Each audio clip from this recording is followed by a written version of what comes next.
ধন্যবাদ তহিদ ভাই। আমরা আজকে ধর্মপুর উন্নয়ন ফোরাম কর্তৃক আয়োজিত আমাদের সংক্ষিপ্ত সফরে আসছি। আমরা 14 জন সদস্য নিয়ে আসছি। এখানে তরুণ এবং যুবকদের সমন্বয়ে এই টিমটা। আমরা আজকে সীতাকুণ্ড ইকো পার্ক, বাঁশবাড়ি, আকিলপুর সৈকত এবং মহামায়া লেক ভ্রমণের উদ্দেশ্য আছে আমাদের।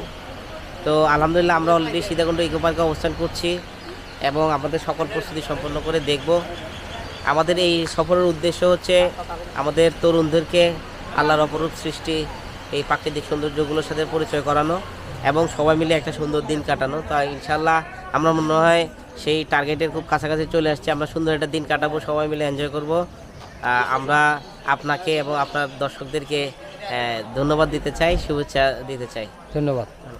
ধর্মপুর উন্নয়ন ফোরাম কর্তৃক আয়োজিত ঈদ পরবর্তী সময়ে আমরা একটি ট্যুরের আয়োজন করেছি। ইতিমধ্যে আমরা ট্যুরের স্থলে এসে পৌঁছেছি আলহামদুলিল্লাহ। তো আমরা এনজয় করব সবাই। আমাদের সংগঠনের সদস্যবৃন্দ অনেকে এসেছেন, সদস্যর বাইরেও অনেকে এসেছেন। তো সবার জন্য শুভকামনা রইল।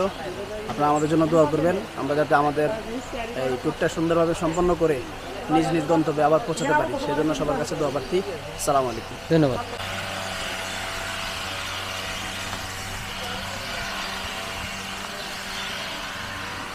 নানা রং বেরঙ্গির গাছগাছালি, কিছু কিছু গাছ পরিচিত, আবার অনেক গাছই আছে অপরিচিত। তো আজকে ধর্মপুর উন্নয়ন ফোরাম কর্তৃক আয়োজিত একটা ট্যুরে এখানে এসেছিলাম এবং এখানকার এই পরিবেশ দেখে খুব মুগ্ধ।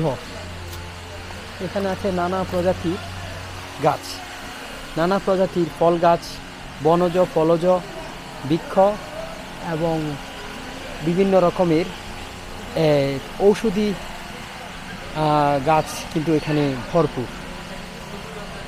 প্রকৃতপক্ষে হাজার হাজার প্রজাতির গাছ এখানে কিন্তু এই ইকো পার্কে বৈচিত্র্য নিয়ে এসেছে।